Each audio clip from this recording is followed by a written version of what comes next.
Assalamualaikum warahmatullahi wabarakatuh. Perkenalkan, nama saya Agung Triahmanto. Di video kali ini saya akan mereview buku yang berjudul Sosiologi Olahraga, yang dimana buku ini sebelumnya pernah saya baca dan saya pahami. Buku ini sangat berkaitan ya dengan dunia olahraga ataupun dengan kehidupan sosial di masyarakat, yang dimana buku ini ditulis oleh Bapak Rahmat Hermawan, Ardian Cahyadi, dan Bapak Lutfi Aji Murwat. Dan buku ini diterbitkan pada tahun 2021. Selanjutnya jumlah dari buku ini lebih dari 70 halaman. Dan buku ini terdiri dari 4 bab. Yang pertama, bab 1, sejarah dan pengertian sosiologi. Bab 2, sosiologi dalam olahraga. Bab 3, penerapan teori sosial dan paradigma sosial dalam olahraga. Bab 4, penyimpangan sosial dalam olahraga. Nah, bisa kalian lihat dari buku ini ya. Buku ini terdiri dari cover dan di dalamnya terdapat tulisan-tulisan yang berkaitan dengan sosiologi olahraga. Buku ini sangat bermanfaat untuk kita untuk menambah wawasan bersosial ataupun isu-isu sosiologi dalam olahraga. Nah, buku ini cocok untuk pembaca yang tidak bertele-tele. Dalam buku ini sangat jelas, singkat, dan tentunya sangat mudah dipahami.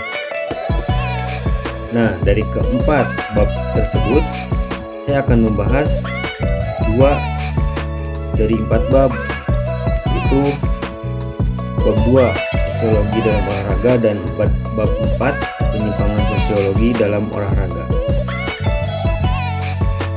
Pembahasan pertama dalam review buku kali ini yaitu bab 2 sosiologi dalam olahraga. Sebelum kita membahas lebih jauh tentang sosiologi dalam olahraga, kita mengetahui terlebih dahulu apa sih sosiologi olahraga itu. Nah, jadi sosiologi olahraga merupakan sosiologi terapan yang dikenakan pada olahraga, sehingga dapat dikatakan sebagai sosiologi khusus yang berusaha menaruh perhatian pada permasalahan olahraga. Bidang kajian sosiologi olahraga itu sendiri sangatlah luas. Para ahli terkait berupaya mencari batasan bidang kajian yang relevan. Bidang kajian sosiologi olahraga berupaya membahas perilaku sosial manusia, baik sebagai individu maupun kelompok. Nah, latar belakang munculnya ilmu sosiologi olahraga ini dapat dilihat dari fenomena yang ada dalam dunia keolahragaan, dan keberadaan olahraga telah berkembang sedemikian pesat. Kajian terhadapnya dilakukan dalam frekuensi dan intensitas yang tinggi, baik secara mikro ataupun makro. Secara mikro, ilmu olahraga difokuskan pada upaya meningkatkan kualitas dan kuantitas teori dan hukum pendukung ilmu olahraga, sehingga dihasilkan temuan-temuan yang dapat memperkokoh keberadaan olahraga sebagai fenomena aktivitas gerak insani yang terbentuk pertandingan ataupun perlombaan guna mencapai prestasi yang tinggi. Sedangkan secara makro, ilmu olahraga diarahkan pada aspek fungsional, kegiatan olahraga bagi siapapun yang terlibat langsung maupun tidak langsung. Contohnya seperti pelaku atau atlet dan penikmat atau penonton, pemerintah, pembisnis, dan sebagainya. Dalam tinjauan sosiologis, olahraga muncul dalam bentuk yang beragam dalam masyarakat kita saat ini. Setidaknya ada 4 model olahraga yang berkembang saat ini, yakni 1.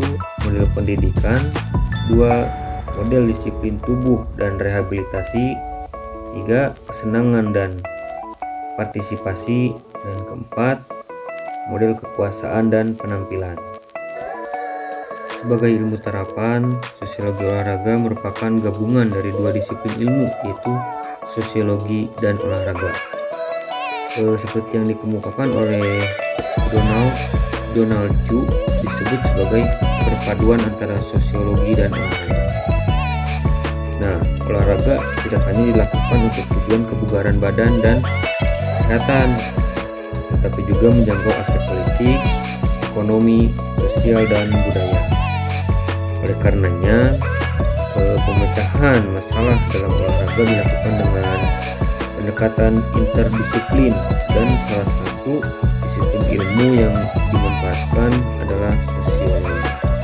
Beberapa aspek yang coba diangkat adalah masalah hubungan individu dengan kelompok dalam olahraga yang berkaitan dengan peranan dan isu gender, masalah ras, agama, nilai, norma, aspek politik, ekonomi, dan rasionalisasi.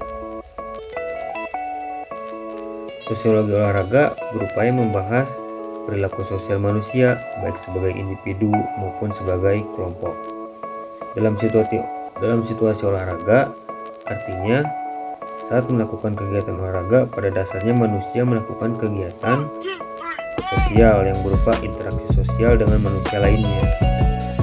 Dalam berinteraksi, ia terikat oleh nilai atau norma yang berlaku pada komunitas di mana ia berada dalam pranata-pranata yang berlaku pada cabang olahraga yang sedang dilakukan.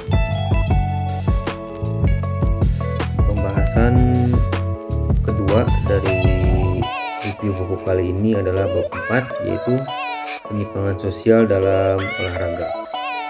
Nah, dalam penyimpangan sosial dalam olahraga ini, kajian pada masalah penyimpangan sosial dalam olahraga mengacu ke bentuk-bentuk penyimpangan yang berupa pemikiran, tingkah laku, maupun penyimpangan yang bertentangan dengan kebiasaan yang berlaku di masyarakat. Walaupun ada juga penyimpangan yang diterima oleh masyarakat. Penyimpangan sosial dalam olahraga dapat berupa penyimpangan yang positif dan penyimpangan yang negatif. Nah, sebelum kita lebih jauh membahas tentang penyimpangan sosial dalam olahraga, kita harus tahu dulu apa itu penyimpangan. Nah, pengertian dari penyimpangan itu sendiri adalah istilah yang sudah umum terdengar, seperti misalnya segala bentuk tindakan kriminal, mabuk-mabukan, ketidakjujuran, maupun penyimpangan terhadap kebiasaan dan norma yang berlaku dalam masyarakat. Penyimpangan itu dapat saja terjadi secara individu maupun kelompok, atau bahkan kedua-duanya. Nah, sepak bola merupakan olahraga yang sering terjadi penyimpangan, mulai dari kasus suap, ras, penggunaan doping, pelecehan, sampai kasus kekerasan, baik di dalam maupun di luar lapangan. Sedangkan kekerasan di luar lapangan lebih ngeri lagi ya. Banyak peristiwa terjadi hanya karena fanatisme klub. Banyak orang-orang yang mati karena kefanatikan tersebut. Bahkan penyimpangan yang lebih ekstrim lagi, merusak fasilitas umum dan tidak sedikit merusak kendaraan yang diparkir di sekitaran stadion. Masih ingat di benak kita semua ya, kejadian seorang supporter hilang nyawanya ketika sedang mengantri masuk ke Stadion Bandung Lautan Api. Demikian pula sebelumnya, beberapa bus yang membawa supporter Persib pulang final Liga Indonesia dari Palembang dirusak oleh supporter saingannya yang tidak rela Persib menjadi juara. Nah, kejadian tersebut merupakan potret buruk dari perilaku manusia yang sering atau suka dengan olahraga, bahkan sebagai pelaku maupun hanya sebagai penikmat. Peristiwa atau penyimpangan semacam itu dapat pula dikatakan bahwa penyimpangan individu dan kelompok terjadi secara bersamaan, walaupun sebenarnya diawali adanya penyimpangan individual, yaitu ketidakjujuran wasit. Dengan adanya perilaku penyimpangan olahraga, maka otomatis perilaku penyimpangan dapat merusak manfaat yang diberikan oleh olahraga, seperti 1. merusak kesehatan, 2. pengembangan mental, dan 3. merusak sikap sosial. Nah, demikian luas dan banyaknya jenis penyimpangan sosial dalam olahraga. bahkan ada beberapa penyimpangan yang seolah-olah telah diterima oleh masyarakat. Hal tersebut menimbulkan kekhawatiran terjadinya pergeseran budaya dalam olahraga, yakni bagaimana cara latihan yang efektif dan bagaimana bermain atau bertanding yang baik, melainkan ada perkembangan kebiasaan, terobosan, atau penyimpangan mana yang dapat digunakan sebagai cara untuk kemenangan. Nah, jadi penyimpangan sosial dalam olahraga dapat berupa pemikiran, tingkah laku, maupun perasaan yang bertentangan dengan kebiasaan yang berlaku dan harapan masyarakat. Penyimpangan dapat berwujud dalam individual, kelompok, maupun kedua-duanya. Sifat dari penyimpangan sosial dalam olahraga ini bisa negatif dan bisa positif. Cukup sekian pemaparan review dari saya. Mohon maaf bila ada kesalahan.